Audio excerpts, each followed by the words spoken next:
Nah, pagi hari ini saya akan bicara mengenai buah kehidupan. Dalam tanda kurung, jangan sia-siakan kasih karunia Allah. Karena kasih karunia Tuhan itulah yang membuat saudara itu mampu. Yang membuat saudara itu bisa, yang membuat saudara itu berdaya, yang membuat saudara itu berbuah, yang membuat saudara itu menghasilkan semua yang baik. Karena ada kesanggupan ilahi, karena ada kemampuan ilahi yang ada dalam kehidupan saya dan saudara. Ayat-ayat ini akan menolong saudara, ayat-ayat ini akan menolong saudara bagaimana kasih karunia itu bekerja. Dan masih sangat banyak ayat. Ayat dalam Filipi pasal yang kedua, ayat yang ke-13. Perhatikan akan ayat ini.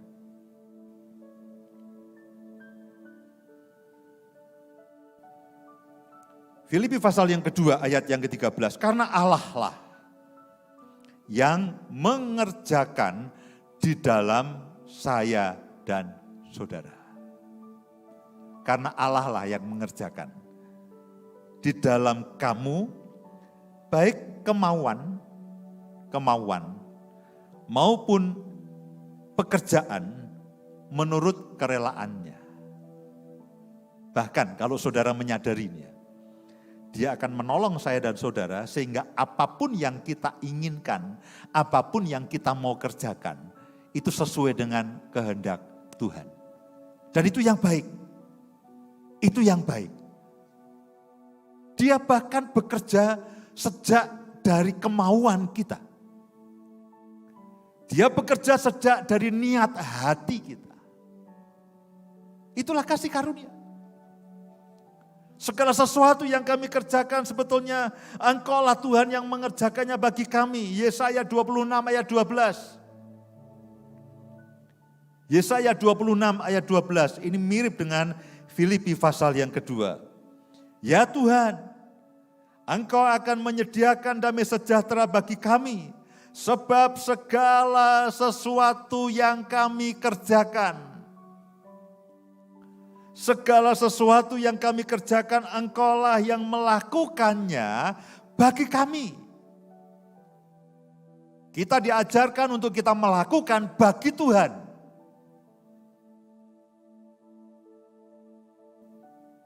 Kita diajarkan kamu harus melakukan bagi Tuhan. Kamu harus melayani untuk Tuhan.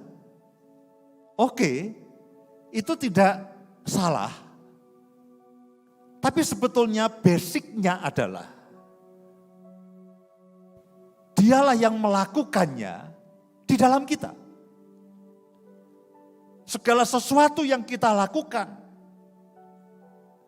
segala sesuatu yang kami kerjakan, Tuhanlah yang melakukannya bagi kami. Nah, itulah perbedaan antara kasih karunia dan syarat dan kondisi. Kalau syarat dan kondisi, apa yang saya dan saudara bisa lakukan untuk Tuhan.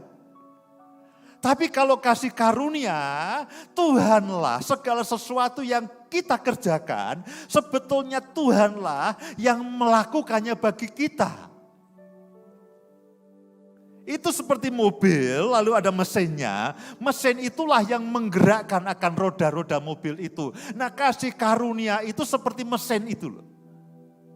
Bukan bodi mobil yang membawa mesin. Tapi mesin sebetulnya yang menggerakkan akan mobil itu.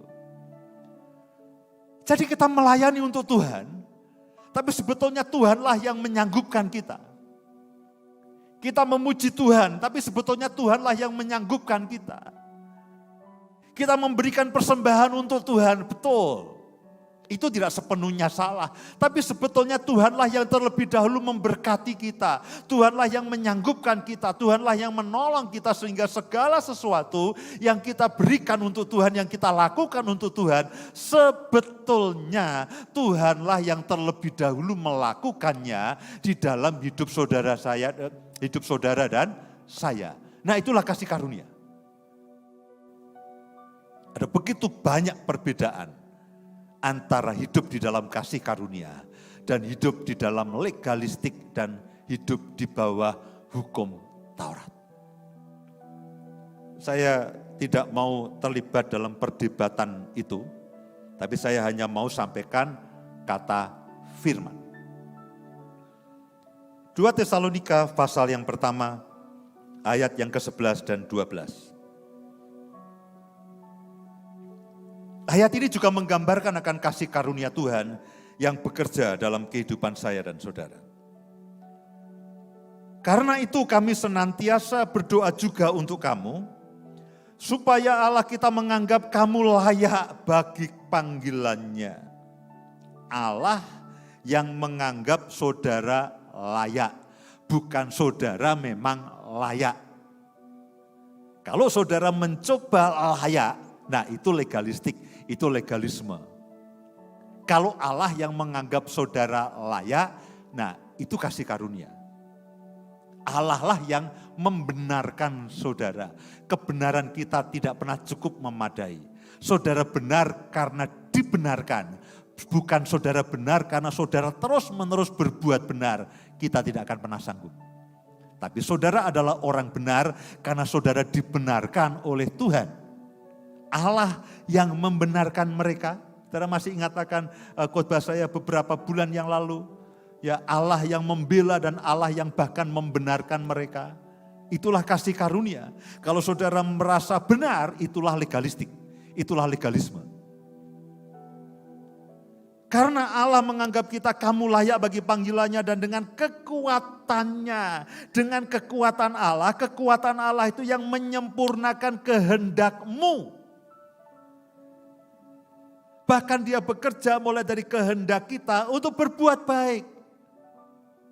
Jadi kasih karunia Allah itu memberikan dorongan yang ajaib dan kesanggupan yang ajaib. Dan menyempurnakan segala pekerjaan imanmu. Saudara catat baik-baik ayat-ayat ini. Ini ayat menjadi ayat kunci dalam kehidupan saudara. Dia dengan kekuatannya menyempurnakan kehendakmu untuk berbuat baik. Dan menyempurnakan pekerjaan kita. Loh itu kasih karunia. Pikiran saudara tidak terkendali. Tuhan yang menyempurnakan. Entah bagaimana ujungnya saudara melakukan yang berkenan kepada Tuhan. Dan bukan hanya itu, ketika kita melakukannya tidak sempurna. Pujian penyembahan kita tidak sempurna. Ketika saudara sedang memuji, saudara pikiran saudara ngelayap kemana-mana. Khotbah saya juga tidak pernah selesai. Khotbah saya juga tidak pernah sempurna. Apapun yang saudara lakukan tidak pernah sempurna. Pikiran kita, kehendak kita juga tidak sempurna. Nah Tuhan bekerja, melayakkan, bekerja dalam pikiran kehendak kita. Dan bukan hanya itu, dia menyempurnakan pekerjaan iman kita. Karena pekerjaan kita sebetulnya tidak pernah sempurna. Ketika saudara Pak Kus melayani pujian dan penyembahan, tidak sempurna. Tidak sempurna. Tapi di hadapan Tuhan sempurna. Di hadapan Tuhan sempurna. Menurut kita ada beberapa kesalahan teknis. Ya, tadi ada beberapa yang lewat ya Pak ya. Mudah-mudahan saudara tidak menyadarinya, itu bagian dari variasi. Tapi saya tahu persis, nah, ini loss ini, ini hilang itu. Loh, bagi saya permasalahkan, bagi Tuhan tidak loh Pak. Bagi Tuhan, ya, tapi saya kan bukan Tuhan Pak. Iya, bagi banyak orang Pak Kus, tolong loh, Pak Kus itu sudah memimpin pujian sejak sebelum lahir bahkan mungkin begitu. Ya kenapa masih berbuat salah? Loh, bagi manusia itu sebuah kesalahan, tapi di hadapan Tuhan itu tidak ada salahnya. Kenapa? Tuhan menyempurnakan pekerjaan dan pelayanannya. Nah itulah kasih karunia. Jadi setiap kali saya ngomel kepada Bapak keluar dari tempat ini, singkirkan aja, kebaskan aja Pak. Lalu terima kasih Tuhan kau menyempurnakan. Ya Pak Yus memang susah dipuaskan. Tapi Tuhan itu selalu puas. Nah saudara tahu kan, perbedaan antara kasih karunia dan bukan. Saya berharap tidak ada lagi tuduhan yang membuat iman saudara itu lalu patah. Tidak ada rasa tidak layak yang membuat iman saudara itu tidak bertumbuh. Tidak ada intimidasi yang membuat saya dan saudara itu menjadi orang, wah kalau aku begini berarti aku tidak layak menerima berkat. Nah itu tipuan, itu penyesatan yang iblis lakukan. Karena iblis selalu memberikan syarat dan kondisi yang tidak pernah kita bisa sanggupi. Nah Alkitab mengatakan Tuhanlah yang menyempurnakan pekerjaan iman saya dan saudara. Puji Tuhan. Saudara layak. Karena saudara dilayakkan. Saudara benar. Saudara pada posisi yang tepat untuk menerima semua yang baik yang daripada Tuhan. Tanpa syarat dan tanpa kondisi. Selama saudara belum yakin benar, saya akan terus berkhotbah mengenai kasih karunia. Kalau perlu sampai akhir tahun. Saudara tanya, Pak, tema Natalnya apa? Kasih karunia Natal, kalau perlu begitu. Karena sejujurnya, kadang-kadang saya juga terintimidasi. Aduh, aku tidak cukup baik. Nanti kalau aku diberkati, nanti aku salah tidak ya? Aku itu kadang-kadang intimidasi akibat dari semua yang selama ini syarat dan kondisi yang kita dengar. Lalu, ayat yang ke-12, sehingga nama Yesus Tuhan kita dimuliakan di dalam kamu dan kamu di dalam Dia menurut kasih karunia Allah kita dan Tuhan Yesus Kristus, semuanya itu menurut kasih karunia. Efesus pasal yang ketiga ayat yang ke-20. Efesus pasal yang ketiga ayat yang 20. Bagi Dialah yang dapat melakukan jauh lebih banyak daripada yang kita doakan atau pikirkan. Seperti yang ternyata dari kuasa yang bekerja dalam hidup kita. Itulah kasih karunia. Tanpa saya dan saudara sadari, Dia bekerja melebihi yang kita pikirkan dan kita doakan. Loh, itulah kasih karunia.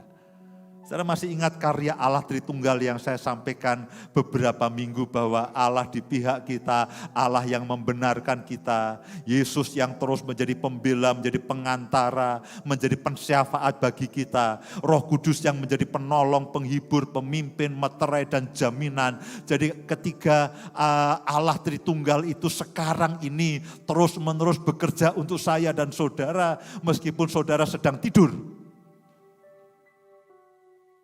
Itulah kasih karunia. Bagi Dia yang sanggup melakukan jauh lebih banyak daripada yang saya dan saudara bisa pikirkan dan bisa doakan.